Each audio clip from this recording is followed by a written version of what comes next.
வெளிநாட்டுல வேலை, வெக்கேஷனுக்கு வீட்டுக்கு வந்துட்டு போறான்.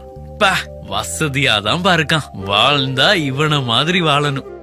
இது வெளிநாட்டுல வேலை பாக்குற ஒருத்தரை பார்த்து நம்ம எல்லாம் சாதாரணமா பேசிக்கிற ஒரு விஷயம். ஆனா நம்ம கொடுக்கிற இந்த வார்த்தைகளுக்கு பின்னால அவங்க உழைப்புல இருக்கிற வலியும் சோகமும் என்னன்னு நமக்கு எப்பவுமே தெரியாது. ஒருவேளை நம்ம அந்த இடத்துல இருந்தா தெரிஞ்சுக்க வாய்ப்பு இருக்கு.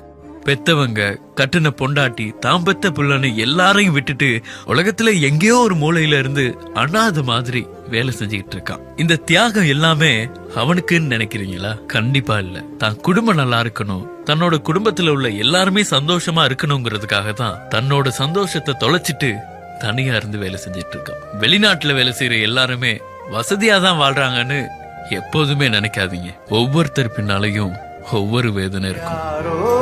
யாரோ நீ யாரோ